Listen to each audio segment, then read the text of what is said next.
Esse é o Saddam Hussein, em sua última aparição pública. O ditador do Iraque aparece cercado pelos bajuladores que apoiavam o regime. Meses depois, ele estava sendo capturado dentro de um buraco. Esse é o Maduro, ditador da Venezuela, caminhando hoje ao lado da juventude socialista. Ainda não sabemos como ele estará daqui a alguns meses, mas deixo em aberto para vocês darem seus palpites nos comentários. Já aproveita, deixa o seu like e se inscreva, se não for inscrito. Maduro desfilou junto desse grande escudo humano para tentar mostrar que não tem medo. Mas, na verdade, essas pessoas eram a apólice de seguro dele para evitar qualquer ataque de drone. E mais uma vez, Maduro pediu paz em inglês. No más guerras injustas, no más Libia, no más Afganistán. Tiene un mensaje para el presidente Trump. Tiene un mensaje para el presidente Trump. Mi mensaje es yes peace, yes peace. Ontem, o secretário da Guerra dos Estados Unidos fez o anúncio oficial da Operação Lança do Sul. E alguns pontos dessa postagem me chamaram muita atenção.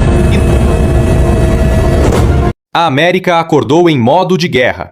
Nas últimas horas, os Estados Unidos deram um passo gigantesco rumo ao maior enfrentamento militar no hemisfério desde o Panamá. Os Estados Unidos confirmaram a Operação Lança do Sul, uma ação do Comando Sul com o objetivo declarado de proteger o território americano contra narcoterrorismo e imigração coordenada pelo regime venezuelano. O secretário diz que Trump pediu ação. Esse detalhe é muito importante, pois ontem mesmo a CBS noticiou que estava na mesa de Trump as opções militares para lidar com a Venezuela, quando o secretário aparece no mesmo dia dizendo que Trump ordenou, repito, ordenou ação. Podemos fazer uma associação com essas opções militares que ele tinha na mesa. A operação tem um nome, algo que denota um objetivo muito claro, e esse objetivo não me parece ser só explodir barcos. Reparem nessa pequena palavrinha aqui, remove. A operação tem como objetivo remover um narco da sua posição. Maduro é considerado um narcoterrorista, e esse pequeno detalhe é importante. Não é lutar, não é combater, mas remover. O objetivo da operação me parece claro. O clima de velório na Venezuela fala muita coisa. Vejam o discurso do Maduro para a juventude socialista e reparem nos olhos deles. O homem está com o olho brilhando. E me comprometo a dar minha própria vida. Para o futuro em paz. Da nossa amada Venezuela. Assim eu juro. Então sim, o quadro está claro. Saddam desfilou sorrindo, meses antes de ser arrancado do poder. Maduro faz o mesmo agora. A diferença é que o cerco está muito mais apertado. E nós vamos acompanhar tudo, em tempo real, aqui no Vista Pátria. A Venezuela é uma fonte importante, e a razão é a seguinte. Eu vi muito dessa reportagem, e é uma reportagem falsa, e vou te dizer por quê. Dizem que, de alguma forma, a Venezuela não está envolvida no tráfico de drogas, porque a ONU diz que eles não estão envolvidos no tráfico de drogas. Eu não me importo com o que a ONU diz. A ONU não sabe do que está falando. Maduro foi indiciado por um grande júri no Distrito Sul de Nova York. Isso significa que o Distrito Sul de Nova York apresentou as provas a um grande júri, e um grande júri o indiciou. Então, um indiciamento substitutivo foi divulgado, que foi deslacrado há cerca de 1 ano e meio, detalhando especificamente as ações de Maduro. Então, em primeiro lugar, não restem dúvidas, Nicolás Maduro é um traficante de drogas indiciado no... Já chega de usar nossa imagem para dizer que nós somos bem. Aconteceu de novo. Que a gente vai fechar. Ninguém entra, ninguém sai. Essa cópia é uma vergonha. O povo barrado na porta.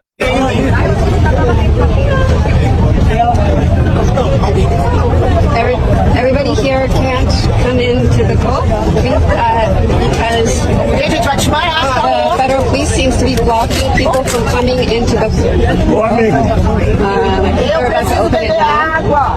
Eu preciso ir ao banheiro. But the federal prosecutors...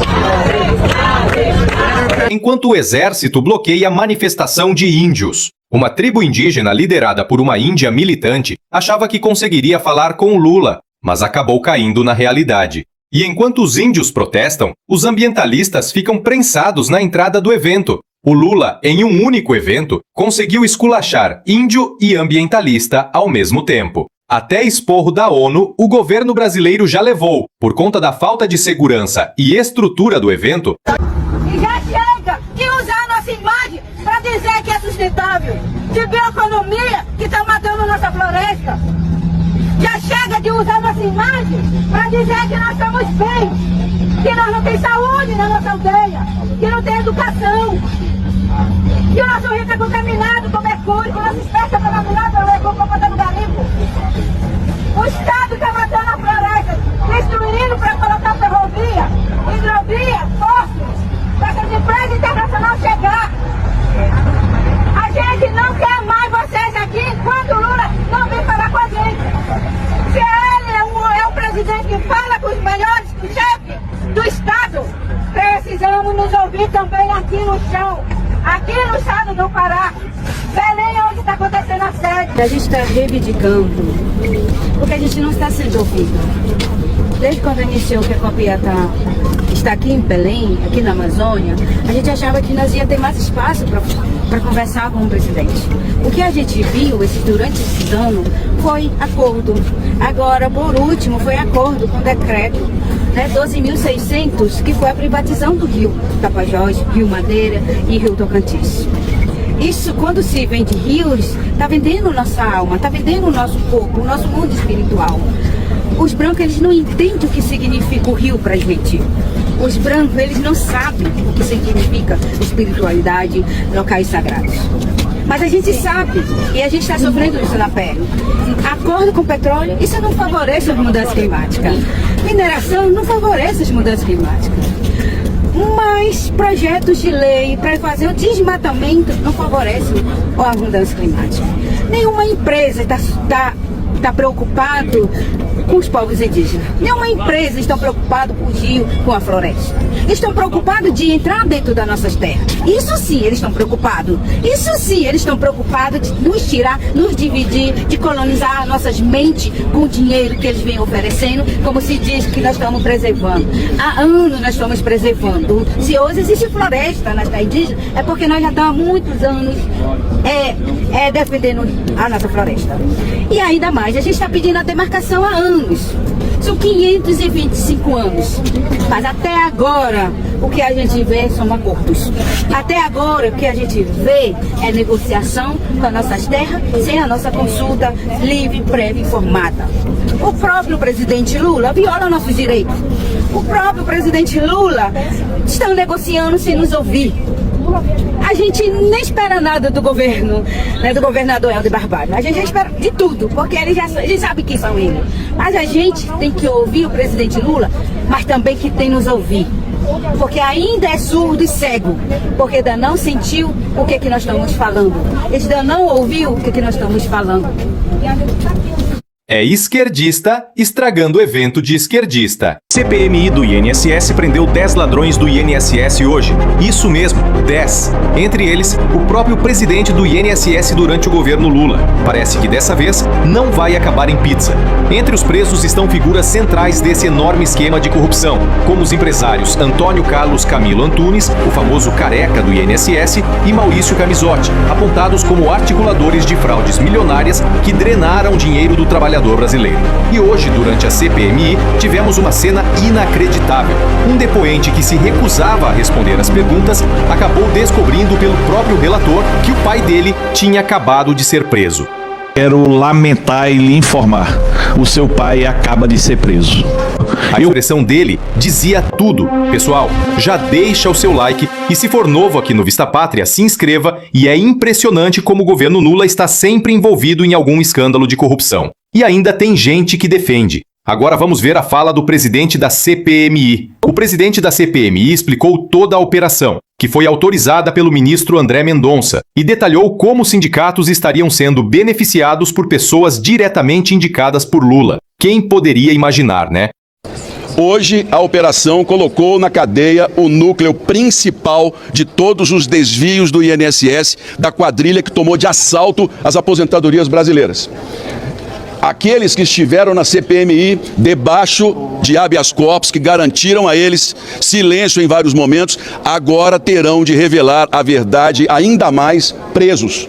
Minha indignação em dizer, quando as pessoas desde o início falavam que CPMI não daria em nada, que CPMI era apenas mais um momento teatral. Senhores, não há na história uma comissão que tenha prendido mais pessoas e que esteja dando mais respostas. A imprensa começa a dar menos atenção.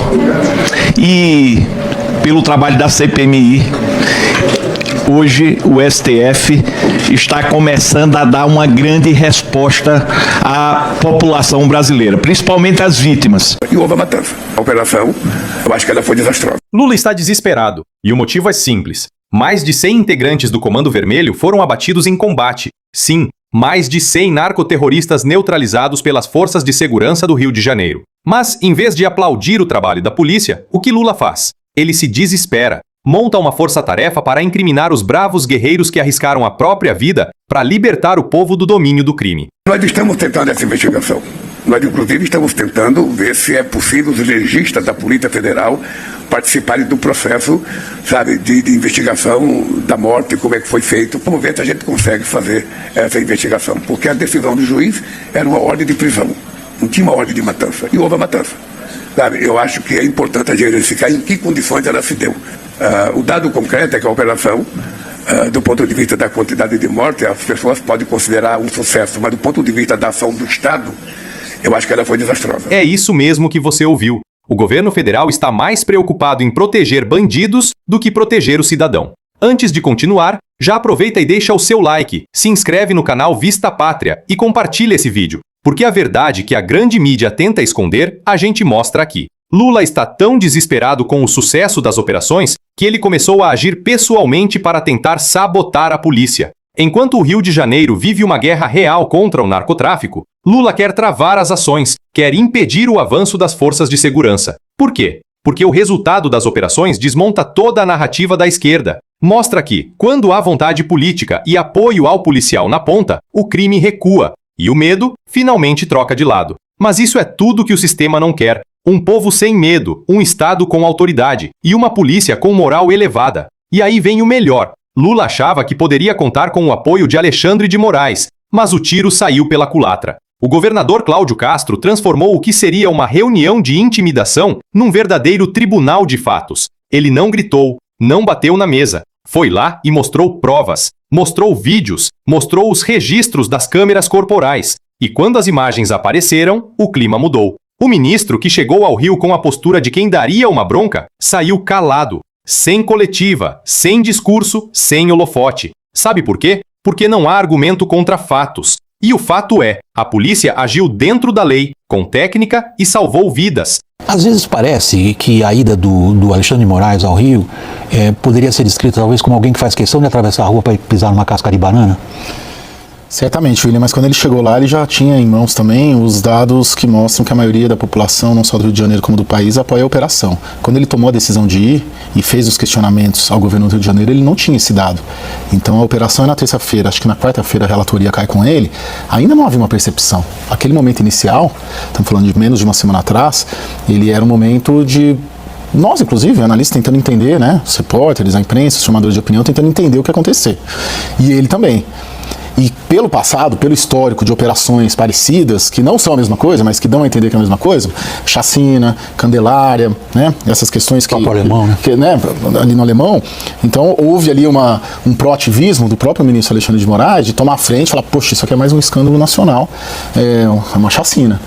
E depois viu-se que nem era a mesma situação de confrontos anteriores, da polícia com moradores, inclusive, era uma guerra, né, num morro, entre polícia e bandido. E também com apoio majoritário da população. E, inclusive da população local, da população das comunidades. Então isso fez hoje, no meu entender, hoje, o saldo de hoje, segunda-feira, depois da ida do Alexandre lá, você vê que ele, a reunião, a informação que a gente tem começa tensa, mas sim, depois acaba... Nisso o dia inteiro. Isso, a reunião começou tensa, depois acabou bem. O Alexandre de Moraes sai da reunião e vai almoçar com o Cláudio Castro. Porque também, uma coisa é o Alexandre de Moraes ir contra o bolsonarismo, que divide o país, ou na pior das hipóteses é um 60-40. Outra coisa é ele contra uma ação que tem apoio de 70% a 75% da população. Aí fica mais difícil para ele e expõe, não só ele, como o Supremo Tribunal Federal também. E o que a gente vê nas redes? O povo de bem, aplaudindo o governador Cláudio Castro, apoio popular maciço, aprovação subindo e, claro, o desespero no Planalto aumentando. Agora, com a popularidade de Castro crescendo, o sistema reagiu. O TSE resolveu julgar o governador. Coincidência? Claro que não. É o velho jogo da intimidação. Eles não conseguem vencer nas urnas, então tentam destruir no tribunal. Mas o recado já foi dado. O povo está vendo. E cada manobra dessas só expõe ainda mais o estilo mafioso de quem transformou a política brasileira num balcão de chantagem. E para piorar, o processo corre no mesmo TSE, que até hoje finge não ver os abusos do sistema. Um julgamento sem base, sem provas, apenas para mandar o recado. Ninguém desafia o regime impunemente. E Lula, mais uma vez, mostra de que lado está. Ele não está do lado da lei, não está do lado da ordem, não está do lado da polícia. Lula está do lado do crime, do lado de quem destrói comunidades, de quem aterroriza famílias, de quem escraviza jovens com drogas e violência. Basta ver as ações do governo. Em vez de apoiar os estados que enfrentam o narcotráfico, Lula tenta desmoralizar os governadores que estão dando resultado. É o cúmulo da inversão moral. E agora, para completar o circo, o líder do PT entrou com uma ação no Supremo pedindo que Cláudio Castro seja investigado por crime contra a soberania nacional. Soberania? Só se for a soberania do Comando Vermelho. O que o governador fez foi proteger a vida dos brasileiros, restabelecer o controle do Estado sobre o território. Mas, na cabeça deles, o território pertence ao crime, e quem ousa intervir vira criminoso. O discurso é tão absurdo que parece piada. Eles inverteram completamente o significado de soberania. Para eles, soberania é deixar o tráfico mandar. Para nós, soberania é ter coragem de combater o mal. E tem mais, esse desespero todo tem motivo. O governo Lula teme uma intervenção internacional, especialmente dos Estados Unidos, que já vem monitorando o avanço das facções brasileiras e sua ligação com o tráfico internacional de armas e drogas. Há informações de que setores americanos consideram o Rio de Janeiro um ponto crítico de segurança continental. E se o Brasil não agir, eles agirão. Lula sabe disso e teme perder o controle político da narrativa. Por isso, tenta enquadrar o governador como ameaça à soberania. É uma forma de mandar recado. Será perseguido. Mas o que Lula não entende é que a verdadeira ameaça à soberania é deixar o crime dominar o território nacional. Tem bala, filhão, vai tomando toda a vida. Olha lá, blindado não sobe não, filhão. Você não é império do urso, filhão. As pesquisas mostram. A maioria do povo apoia as ações de Cláudio Castro. O brasileiro cansou de ver o bandido sendo tratado como vítima. Cansou de ver político defendendo o criminoso, enquanto o trabalhador vive com medo. E quanto mais o governo tenta criminalizar quem combate o crime, mais o povo se une em torno de quem tem coragem. Hoje, a figura de Cláudio Castro cresce nacionalmente. Ele virou símbolo de resistência contra o sistema. E o pânico no Planalto é justamente esse: ver surgir uma nova liderança com popularidade real e sem rabo preso. Então, se tem algo que Lula deveria temer, não é o Comando Vermelho, é o comando do povo. É a força de uma nação que cansou de ajoelhar diante de criminosos. E se hoje o sistema tenta perseguir quem defende a lei, amanhã o sistema é que vai ter que responder ao povo. Porque a verdade é simples. Quem combate o crime, defende o Brasil. Quem protege bandido, trai a pátria. E nesse ponto, Lula já escolheu o lado errado da história. Se você também está do lado dos que lutam por um Brasil livre do crime, curta, compartilhe e deixe seu comentário aqui embaixo. Vamos mostrar que o Brasil acordou.